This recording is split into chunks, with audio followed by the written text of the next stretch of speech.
S'il y a un espoir, écrivait Winston, il réside chez les prolétaires. S'il y avait un espoir, il devait en effet se trouver chez les prolétaires, car là seulement, dans ces fourmillantes masses dédaignées, 85% de la population de l'Océania, pourrait naître la force qui détruirait le parti. Le parti ne pouvait être renversé de l'intérieur. Ses ennemis, s'il en avait, ne possédaient aucun moyen de se grouper, ou même de se reconnaître les uns les autres. Si même la légendaire fraternité existait, ce qui était possible, il était inconcevable que ses membres puissent se rassembler en nombre supérieur à 2 ou 3. La rébellion, chez eux, c'était un regard des yeux, une inflexion de voix, au plus un mot chuchoté à l'occasion. Mais les prolétaires n'auraient pas besoin de conspirer, si seulement ils pouvaient, d'une façon ou d'une autre, prendre conscience de leur propre force. Ils n'avaient qu'à se dresser et se secouer comme un cheval qui s'ébroue pour chasser les mouches. S'ils le voulaient, ils pouvaient dès le lendemain souffler sur le parti et le mettre en pièces. Sûrement, tôt ou tard, il leur viendrait à l'idée de le faire. Et pourtant, il se souvint qu'une fois, alors qu'il descendait une rue bondée de gens, une effrayante clameur d'une centaine de voix, des voix de femmes, avait éclaté un peu plus loin dans une rue transversale. C'était un formidable cri de colère et de désespoir, un « Oh !» profond et retentissant, dont l'écho se prolongeait comme le son d'une cloche. Son cœur avait bondi. « On a commencé », avait-il pensé. « Une émeute. À la fin, les prolétaires brisent leurs chaînes. » Quand il arriva à l'endroit du vacarme, ce fut pour voir une cohue de 200 ou 300 femmes pressées autour des étals d'un marché en plein air. Elles avaient des visages aussi tragiques que si elles avaient été les passagers condamnés d'un bateau en train de sombrer. Mais à ce moment, le désespoir général se brisa en une multitude de querelles individuelles. Il apparut qu'à un des étals, on vendait des casseroles de fer-blanc. C'était une camelote misérable, mais les ustensiles de cuisine étaient toujours difficiles à obtenir. Le stock s'était brusquement épuisé. Les femmes qui avaient réussi à en avoir, poussées et bousculées par les autres, essayaient de se retirer avec leurs casseroles, tandis que des douzaines d'autres criaient autour de l'étal, accusaient le vendeur de favoritisme et prétendaient qu'il avait des casseroles en réserve quelque part. Il y eut une nouvelle explosion de glapissements. 2 femmes énormes, dont l'une avait les cheveux défaits, s'étaient emparées de la même casserole et essayaient de se l'arracher l'une l'autre des mains. Elles tirèrent violemment toutes deux un moment, puis le manche se détacha. Winston les regarda avec dégoût. Pourtant, quelle puissance presque effrayante avait un moment sonné dans ce cri jailli de quelques centaines de gosiers seulement. Comment se faisait-il qu'il ne pouvait jamais crier ainsi pour des raisons importantes? Winston écrivit. Ils ne se révolteront que lorsqu'ils seront devenus conscients, et ils ne pourront devenir conscients qu'après s'être révoltés. Cela, pensait-il, pourrait presque être une transcription de l'un des manuels du parti. Le parti prétendait naturellement avoir délivré les prolétaires de l'esclavage.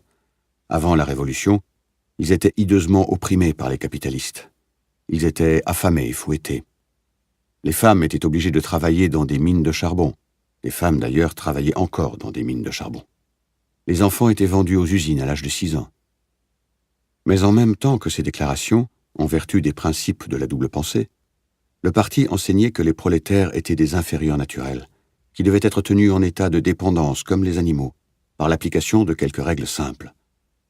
En réalité, on savait peu de choses des prolétaires. Il n'était pas nécessaire d'en savoir beaucoup.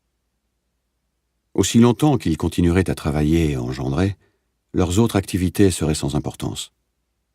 Laissés à eux-mêmes comme le bétail lâché dans les plaines de l'Argentine, ils étaient revenus à un style de vie qui leur paraissait naturel, selon une sorte de canon ancestral. Ils naissaient, ils poussaient dans la rue, ils allaient au travail à partir de 12 ans. Ils traversaient une brève période de beauté florissante et de désir. Ils se mariaient à 20 ans, étaient en pleine maturité à 30 et mouraient pour la plupart à 60 ans. Le travail physique épuisant, le souci de la maison et des enfants, les querelles mesquines entre voisins, les films, le football, la bière et surtout le jeu, formaient tout leur horizon et comblaient leurs esprits. Les garder sous contrôle n'était pas difficile. Quelques agents de la police de la pensée circulaient constamment parmi eux, répandaient de fausses rumeurs, notaient et éliminaient les quelques individus qui étaient susceptibles de devenir dangereux. On n'essayait pourtant pas de les endoctriner avec l'idéologie du parti. Il n'était pas désirable que les prolétaires puissent avoir des sentiments politiques profonds. Tout ce qu'on leur demandait, c'était un patriotisme primitif, auquel on pouvait faire appel chaque fois qu'il était nécessaire de leur faire accepter plus d'heures de travail ou des rations plus réduites. Ainsi, même quand ils se fâchaient, comme ils le faisaient parfois, leur mécontentement ne menait nulle part, car il n'était pas soutenu par des idées générales. Ils ne pouvaient le concentrer que sur des griefs personnels et sans importance. Les maux plus grands échappaient invariablement à leur attention. La plupart des prolétaires n'avaient même pas de télécran chez eux. La police civile elle-même se mêlait très peu de leurs affaires. La criminalité à Londres était considérable. Il y avait tout un État dans l'État fait de voleurs, de bandits, de prostituées, de marchands de drogue, de hors-la-loi de toutes sortes. Mais comme cela se passait entre prolétaires, cela n'avait aucune importance. Pour toutes les questions de morale, on leur permettait de suivre leur code ancestral. Le puritanisme sexuel du parti ne leur était pas imposé. L'inversion sexuelle n'était pas punie. Le divorce était autorisé. Entre parenthèses, la dévotion religieuse elle-même aurait été autorisée si les prolétaires avaient manifesté par le moindre signe qu'ils la désiraient ou en avaient besoin. Ils étaient au-dessous de toute suspicion. Comme l'exprimait le slogan du parti, « Les prolétaires et les animaux sont libres ». Winston se baissa et gratta avec précaution son ulcère variqueux qui commençait à le démanger. Ce à quoi on revenait invariablement était l'impossibilité de savoir ce qu'avait réellement été la vie avant la Révolution. Il prit dans son tiroir un exemplaire d'un manuel d'histoire à l'usage des enfants, qu'il avait emprunté à Madame Parsons, et se mit à en copier un passage dans son journal. Le voici. Anciennement, avant la glorieuse Révolution, Londres n'était pas la superbe cité que nous connaissons aujourd'hui. C'était une ville sombre, sale, misérable, où presque personne n'avait suffisamment de nourriture, où des centaines et des milliers de pauvres gens n'avaient pas de chaussures aux pieds, ni même de toit sous lequel ils pussent dormir. Des enfants, pas plus âgés que vous, devaient travailler 12 heures par jour pour des maîtres cruels qui les fouettaient s'ils travaillaient trop lentement, et ne les nourrissaient que de croûtes de pain rassis et d'eau. Au milieu de cette horrible pauvreté, il y avait quelques belles maisons, hautes et larges, où vivaient des hommes riches, qui avaient pour les servir jusqu'à 30 domestiques. C'étaient des hommes gras et laids, au visage cruel, comme celui que vous voyez sur l'image de la page ci-contre. Vous pouvez voir qu'il est vêtu d'une longue veste noire appelée redingote, et qu'il est coiffé d'un étrange chapeau luisant, en forme de tuyau de poêle, qu'on appelait haut de forme. C'était l'uniforme des capitalistes, et personne d'autre n'avait la permission de le porter. Les capitalistes possédaient tout, et tous les autres hommes étaient leurs esclaves. Ils possédaient toute la terre, toutes les maisons, toutes les usines, tout l'argent. Ils pouvaient, si quelqu'un leur désobéissait, le jeter en prison, ou lui enlever son gagne-pain et le faire mourir de faim. Quand une personne ordinaire parlait à un capitaliste, elle devait prendre une attitude servile, saluer, enlever sa casquette et donner du « Monseigneur ». Le chef de tous les capitalistes s'appelait le roi et... Mais Winston savait le reste de l'énumération. On mentionnerait les évêques et leurs manches de fine batiste, les juges dans leurs robes d'hermine, les piloris de toutes sortes, les moulins de discipline, le chat à 9 queues, le banquet du Lord Mayor, la coutume d'embrasser l'orteil du pape. Il y avait aussi ce que l'on appelait le droit de cuissage, qui n'était probablement pas mentionné dans un livre pour enfants. C'était la loi qui donnait aux capitalistes le droit de coucher avec n'importe laquelle des femmes qui travaillaient dans leurs usines.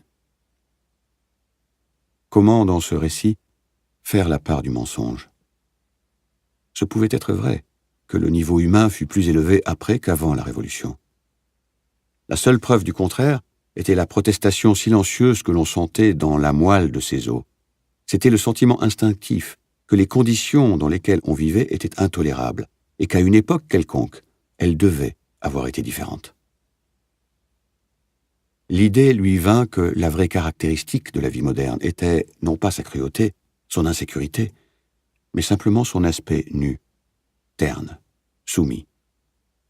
La vie, quand on regardait autour de soi, n'offrait aucune ressemblance, non seulement avec les mensonges qui s'écoulaient des télécrans, mais même avec l'idéal que le parti essayait de réaliser. D'importantes tranches de vie, même pour un membre du parti, étaient neutres et en dehors de la politique. Peiner à des travaux ennuyeux, se battre pour une place dans le métro, repriser des chaussettes usées, mendier une tablette de saccharine, mettre de côté un bout de cigarette. L'idéal fixé par le parti était quelque chose d'énorme, de terrible, de rayonnant, un monde d'acier et de béton, de machines monstrueuses et d'armes terrifiantes, une nation de guerriers et de fanatiques qui marchaient avec un ensemble parfait, pensaient les mêmes pensées, clamaient les mêmes slogans, qui perpétuellement travaillaient, luttaient, triomphaient et persécutaient. C'étaient 300 millions d'êtres au visage semblable. La réalité montrait des cités délabrées et sales, où des gens sous-alimentés traînaient çà et là des chaussures crevées, dans des maisons du XIXe siècle rafistolées, qui sentaient toujours le chou et les cabinets sans confort. Winston avait de Londres la vision d'une cité vaste et en ruine, peuplée d'1 million de poubelles, et mêlé à cette vision, il voyait un portrait de Madame Parsons, d'une femme au visage ridé et aux cheveux en mèche, farfouillant sans succès dans un tuyau de vidange bouché. Il se baissa et gratta encore son coup de pied. Tout au long du jour et de la nuit, les télécrans vous cassaient les oreilles avec des statistiques qui prouvaient que les gens, aujourd'hui, avaient plus de nourriture, plus de vêtements, qu'ils avaient des maisons plus confortables, des distractions plus agréables, qu'ils vivaient plus longtemps, travaillaient moins d'heures, étaient plus gros, en meilleure santé, plus forts, plus heureux, plus intelligents, mieux élevés que les gens d'il y avait 50 ans. Pas un mot de ces statistiques ne pouvait jamais être prouvé ou réfuté. Le parti prétendait, par exemple, qu'aujourd'hui 40% des prolétaires adultes savaient lire et écrire. Avant la Révolution, disait-on, leur nombre était seulement de 15%. Le parti clamait que le taux de mortalité infantile était maintenant de 160 pour 1000 seulement, tandis qu'avant la Révolution, il était de 300 pour 1000. Et ainsi de tout. C'était comme si on avait une seule équation à deux inconnus. Il se pouvait fort bien que littéralement tous les mots des livres d'histoire, même ceux que l'on acceptait sans discussion, soient purement fantaisistes. Pour ce qu'on en savait, il se pouvait qu'il n'y eût jamais eu de loi telle que le droit de cuissage, ou de créature telle que le capitaliste, ou de chapeau tel que le haut de forme. Tout se perdait dans le brouillard. Le passé était raturé, la rature oubliée, et le mensonge devenait vérité. Une seule fois au cours de sa vie, après l'événement, c'est ce qui comptait, il avait possédé la preuve palpable, irréfutable d'un acte de falsification. Il l'avait tenu entre ses doigts au moins 30 secondes. Ce devait être en 1973. En tout cas, c'était à peu près à l'époque où Catherine et lui s'étaient séparés. Mais la date à considérer était antérieure de 7 ou 8 années. L'histoire commença en vérité vers 1965, à l'époque des grandes épurations par lesquelles les premiers meneurs de la Révolution furent balayés pour toujours. Vers 1970, il n'en restait aucun, sauf Big Brother lui-même. Tous les autres, à ce moment, avaient été démasqués comme traîtres et contre-révolutionnaires. Goldstein s'était enfui et se cachait, nul ne savait où. Pour ce qui était des autres, quelques-uns avaient simplement disparu, mais la plupart avaient été exécutés après de spectaculaires procès publics au cours desquels ils confessaient leurs crimes. Parmi les derniers survivants, il y avait 3 hommes nommés Jones, Aronson et Rutherford. Ce devait être en 1965 que ces 3-là avaient été arrêtés. Comme il arrivait souvent, ils avaient disparu pendant plus d'1 an, de sorte qu'on ne savait pas s'ils étaient vivants ou morts. Puis, soudain, on les avait ramenés à la lumière afin qu'ils s'accusent comme à l'ordinaire. Ils s'étaient accusés d'intelligence avec l'ennemi. À cette date aussi, l'ennemi, c'était l'Eurasia. De détournement des fonds publics, du meurtre de divers membres fidèles au parti, d'intrigues contre la direction de Big Brother, qui avait commencé longtemps avant la Révolution, d'actes de sabotage qui avaient causé la mort de centaines de milliers de personnes. Après ces confessions, ils avaient été pardonnés, réintégrés dans le parti et nommés à des postes honorifiques qui étaient en fait des sinécures. Tous 3 avait écrit de longs et abjects articles dans le Times pour analyser les raisons de leur défection et promettre de s'amender. Quelque temps après leur libération, Winston les avait vus tous trois au café du Châtaignier. Il se rappelait cette sorte de fascination terrifiée qui l'avait incité à les regarder du coin de l'œil. C'étaient des hommes beaucoup plus âgés que lui, des reliques de l'ancien monde, les dernières grandes figures peut-être des premiers jours héroïques du parti. Le prestige de la lutte clandestine et de la guerre civile s'attachait encore à eux dans une faible mesure. Winston avait l'impression, bien que déjà à cette époque les faits et les dates fussent confus, qu'il avait su leur nom bien des années avant celui de Big Brother. Mais ils étaient aussi des hors-la-loi, des ennemis, des intouchables dont le destin, inéluctable, était la mort dans une année ou deux.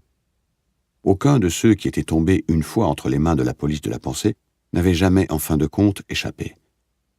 C'étaient des corps qui attendaient d'être renvoyés à leur tombe. Aux tables qui les entouraient, il n'y avait personne. Il n'était pas prudent d'être même seulement vu dans le voisinage de telles personnes. Ils étaient assis, silencieux, devant des verres de gin parfumés au clou de girofle, qui était la spécialité du café. Des trois, c'était Rutherford qui avait le plus impressionné Winston. Rutherford avait, à un moment, été un caricaturiste fameux, dont les dessins cruels avaient aidé à enflammer l'opinion avant et après la Révolution. Maintenant encore, à de longs intervalles, ces caricatures paraissaient dans le Times. Ce n'étaient que des imitations de sa première manière. Elles étaient curieusement sans vie et peu convaincantes. Elles n'offraient qu'un rabâchage des thèmes anciens. Logement des quartiers sordides, enfants affamés, batailles de rue, capitalistes en haut de forme. Même sur les barricades, les capitalistes semblaient encore s'attacher à leur haute forme. C'était un effort infini et sans espoir pour revenir au passé. Rutherford était un homme monstrueux, aux cheveux gris, graisseux, en crinière, au visage couturé, à la peau flasque, aux lèvres négroïdes. Il devait avoir été extrêmement fort. Mais son grand corps s'affaissait, s'inclinait, devenait bossu, s'éparpillait dans tous les sens. Il semblait s'effondrer sous les yeux des gens comme une montagne qui s'émiette. Il était 3 heures de l'après-midi, heure où il n'y a personne. Winston ne pouvait maintenant se souvenir comment il avait pu se trouver au café à cette heure-là. L'endroit était presque vide. Une musique douce coulait lentement des télécrans. Les 3 hommes étaient assis dans leur coin, presque sans bouger et sans parler. Le garçon, sans attendre la commande, apporta des verres de gin frais. Il y avait à côté d'eux, sur la table, un jeu d'échecs dont les pièces étaient en place. Mais aucun jeu n'avait commencé. Il arriva alors un accident au télécran, pendant peut-être une demi-minute. L'air qui se jouait changea, et le ton de la musique aussi. Il y eut alors, mais c'était un son difficile à décrire. C'était une note spéciale, syncopée, dans laquelle entrait du braiement et du rire. Winston l'appela en lui-même une note jaune. Une voix ensuite chanta dans le télécran. « Sous le châtaignier qui s'étale, je vous ai vendu, vous m'avez vendu. Il repose là-bas, nous sommes étendus, sous le châtaignier qui s'étale. » Les 3 hommes n'avaient pas bougé. Mais quand Winston regarda le visage ravagé de Rutherford, il vit que ses yeux étaient pleins de larmes. Et il remarqua pour la première fois, avec comme un frisson intérieur, mais sans savoir pourtant pourquoi il frissonnait, qu'Aaronson et Rutherford avaient tous deux le nez cassé.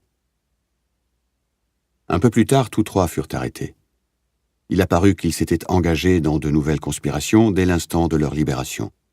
À leur second procès, ils confessèrent encore leurs anciens crimes, ainsi que toute une suite de nouveaux. Ils furent exécutés, et leur vie fut consignée dans les annales du parti pour servir d'avertissement à la postérité. Environ 5 ans après, en 1973, Winston déroulait une liasse de documents qui venait de tomber du tube pneumatique sur son bureau, quand il tomba sur un fragment de papier qui avait probablement été glissé parmi les autres puis oublié. Il ne l'avait pas étalé que, déjà, il avait vu ce qu'il signifiait. C'était une demi-page déchirée d'un numéro du Times d'il y avait 10 ans. Comme c'était la moitié supérieure de la page, elle portait la date. Cette page présentait une photo des délégués à une réunion du parti qui se tenait à New York. au milieu du groupe, on pouvait remarquer Jones, Aronson et Rutherford. On ne pouvait se tromper. D'ailleurs, leurs noms figuraient dans la légende, au-dessous de la photo. Le fait était qu'aux 2 procès, les 3 hommes avaient confessé qu'à cette date, ils se trouvaient sur le sol eurasien. Ils avaient pris l'avion à un aérodrome secret du Canada pour aller à un rendez-vous quelque part en Sibérie. Là, ils avaient conféré avec des membres de l'état-major eurasien à qui ils avaient confié d'importants secrets militaires. La date s'était fixée dans la mémoire de Winston parce qu'il se trouvait que, par hasard, c'était le jour de la Saint-Jean. Mais l'histoire complète devait se retrouver sur d'innombrables autres documents. Il n'y avait qu'une seule conclusion possible. Les confessions étaient des mensonges. Naturellement, cette conclusion n'était pas en elle-même une découverte. Même à cette époque, Winston n'imaginait pas que les gens qui étaient anéantis au cours des épurations avaient réellement commis les crimes dont on les accusait. Mais ceci était une preuve concrète. C'était un fragment du passé aboli.